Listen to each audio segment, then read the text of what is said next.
हुए नजर आ रहे हैं वहां। इस फीड में ऑडियो आ रहा है कि नहीं, जरा चेक करेंगे, क्योंकि उद्धव ठाकरे बोलते हुए नजर आ रहे हैं।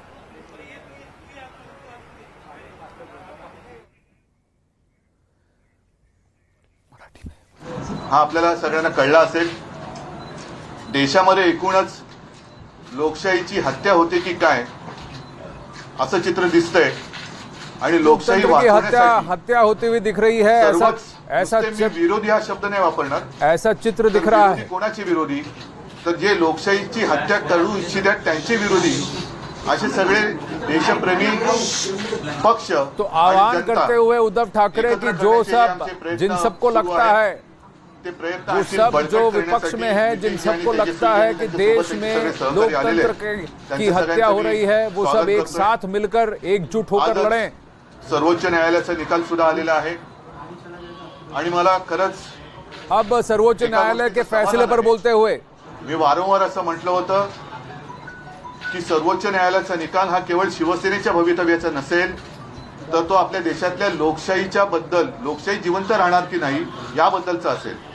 सर्वोच्च न्यायालय का निर्णय सिर्फ शिवसेना के भविष्य पर ही नहीं, देश में लोकतंत्र रहेगा कि नहीं उस पर भी बहुत बड़ा चिन्ह होगा। सत्तेसाठी हपापलेल्या लोकांचं उघडं नागडं राजकारण हे त्यांनी त्याची पूर्णपणाने चिरफाड केलेली आहे।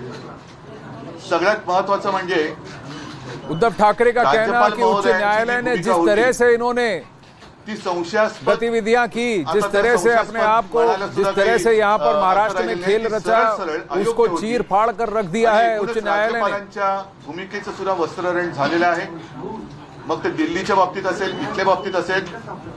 आणि राज्यपाल ही यंत्रणा ही एक आतापर्यंत आदरयुक्त अशी यंत्रणा होती, पण राज्यपाल यंत्रणेचे राज्यपाल पर भी चोट करते हुए उच्च न्यायालय के फैसले ने ते बघितल्यानंतर आता याच्या पुढे जो बीजेपी के नेता हैं, ठेवावी की नाही, चाहे वो राज्य में हो या सेंटर पर, और राज्यपाल हो, आपल्याला न्यायला पाहिजे। उन दोनों पर आघात किया है। और राज्यपाल का जो ऑफिस, जो निकाल दिलेला आहे त्याच्यामध्ये रिस्पेक्टेबल ऑफिस होता है, अधिवेशन बोलवण्याचा अधिकार, जो आदर उनके ऑफिस को दिया जाता है, उस आदर को, उस स्टेचर को पूरी तरह से चोट पहुंचाई तत्कालीन राज्यपाल ने। अपात्रतेचा निर्णय हा त्यांनी अध्यक्षांवरती जरी सोपवला असला तरी पक्षादेश हा त्यावेळेचा जो पक्ष म्हणजे माझी शिवसेना, त्या शिवसेनेचाच राहील।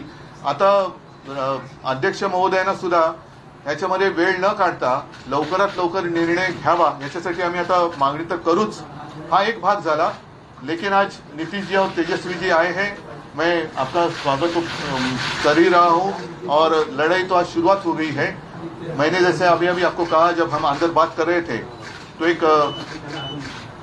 जला शुभ शकुन असं म्हणतो कि इतने दिनों से हमारी लड़ाई चल रही थी सर्वोच्च न्यायालय में, आज आप भी आ गए और वो निर्णय भी आ गया। इस देश में अब प्रजातंत्र, उसकी रक्षा करना हमारा काम है। जैसे सर्वोच्च न्यायालय ने कहा कि अगर मैं रिजाइन नहीं करता, मैं इस्तीफा नहीं देता, तो शायद मैं वापस मुख्यमंत्री बन जाता। मैं मेरे लिए नहीं लड़ रहा हूँ, मेरी लड़ाई जनता के लिए है, मेरे देश के लिए, मेरे राज्य के लिए है। और भले हम इसके पहले राजनीति में विवाद तो होते रहते हैं, लेकिन एक मत तो हमारा हो गया है कि इस देश को हमें बचाना है, संविधान को बचाया है। और इसलिए आप यहाँ आए हैं, हम मिलकर पूरे, आप तो पूरे देश में घूम रहे हैं, सबके घर जा रहे हैं, हम सब मिलकर ये जो अपने देश को फिर से एक बार गुलाम बनाना चाहते हैं, उनको घर भेजेंगे। और मुझे पक्का भरोसा है पूरी जनता हमारा इंतजार कर रही है। राजीनामा देण्याची चूक झाली असं वाटतं का? जी बोलेंगे। तो आपने तो बात बता ही दिया है, सब लोग तो आए ही हुए हैं इनसे मिलने के लिए।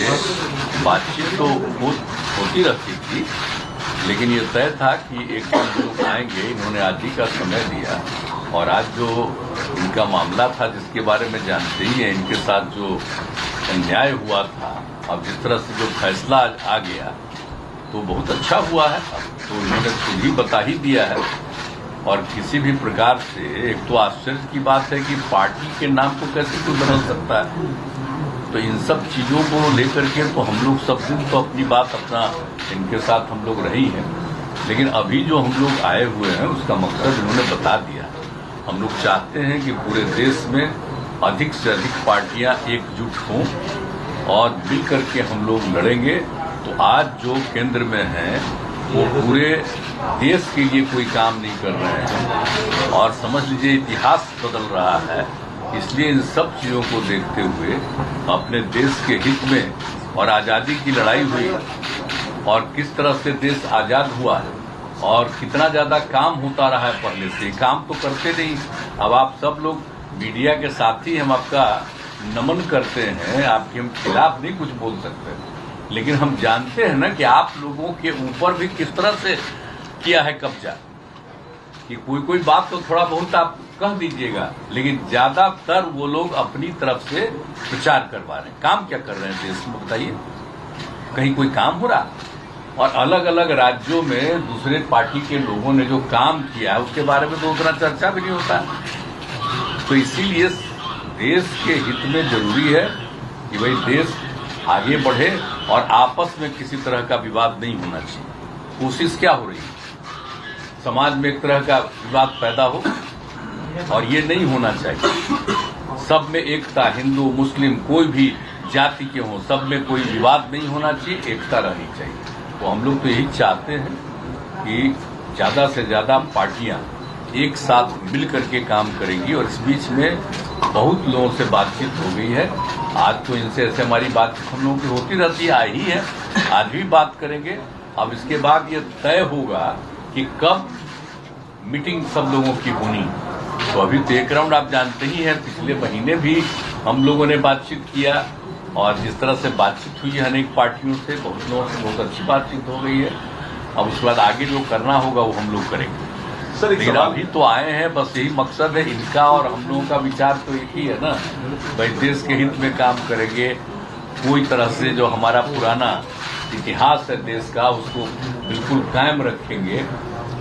तो ये सब चीजों के लिए करेगा। इन लोग को अपना कर रहे हैं ना, इन लोग आजादी की लड़ाई से क्या मतलब था?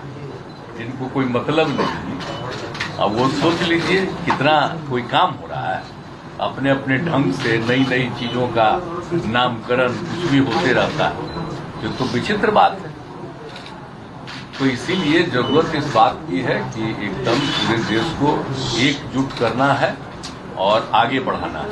तो अगर सभी लोग एकजुट होकर के करेंगे और उनका जब मुकाबला होगा अगले साल के चुनाव में, लोकसभा के चुनाव में, तो खूब अच्छी तरह से सफलता इधर मिलेगी और फिर देश सही दिशा में आगे बढ़ जाएगा। सर सवाल इसके दो पक्ष हैं। पहला पक्ष ये है, आपने कहा लड़ाई में अकेले नहीं लड़ रहा हूँ, मैं जनता के लिए लड़ रहा हूँ।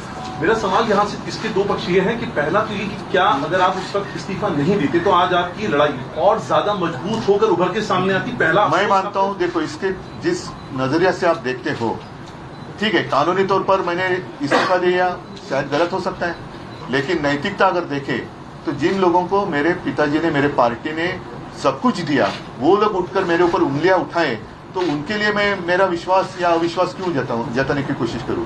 तो ऐसे लोगों को अधिकार ही नहीं है मुझे सवाल पूछने का। जिन लोगों ने मेरे पार्टी से सब कुछ लिया और गद्दारी की, तो गद्दार लोग मेरे ऊपर अविश्वास लाए और उसका मैं सामना करूं, कैसे हो सकता है? ये तो गद्दार लोग हैं। आज तो कोर्ट ने कहा, और मतलब कोर्ट ने गद्दार नहीं किया, लेकिन ये सारी बातें हैं। आज तो मतलब महाराष्ट्र में आप सरकार ही नहीं है।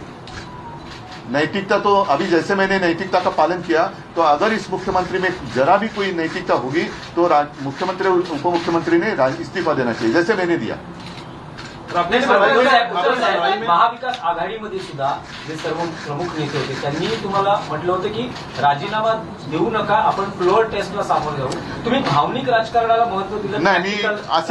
असेल तो कदाचित आमच्या घराण्याचा गुण किंवा दोष असेल, पण मी जे आता म्हटलं की ज्या घरानी, ज्या पक्षांनी ज्यांना सगळं काही दिलं, सगळं काही घेऊन सुद्धा जे माझ्या पाठीत वार करायला निघाले, त्यांनी माझ्यावरती अविश्वास आणावा हे मला काही पटलेलं नाही. म्हणजे एक तर स्वतः गद्दार, त्यांनी विश्वासघात त्यांनी केला विश्वासघात करणाऱ्यांकडून मला जर विश्वासदर्शक ठरावाबद्दल विचारलं जात से असेल, प्रश्न ये तर ते पूछा गया अयोग्य कि आहे. आप ये मानते हैं कि आपने भावुक होकर अपने पार्टनर से पूछे बिना जो निर्णय लिया वो आज आपको आकर चुभ रहा है। तो उन्होंने कहा कि जिन्होंने मेरे पीछे पीठ पीछे खंजर भोंका, जिन्होंने मुझे धोखा दिया, ये प्रश्न आपको उनसे पूछना चाहिए। रोल अभी क्या है, वो सिनेमा या नाटक थोड़ी है कि रोल कैसे रहेगा, ये देखो ऐसा रोल रहेगा, ये रोल तो नीतीश जी, जब ये विपक्ष हम लोग ऑपोजिशन यूनिटी की विपक्ष बात को करते आप हैं, इकट्ठा ला रहे हैं, विपक्ष का चेहरा कौन बनेगा? आपकी कुछ कोशिश ठीक है, चलो अभी तो हम इकट्ठा आ रहे हैं। देखिए, सबको एकजुट करना चाहते हैं,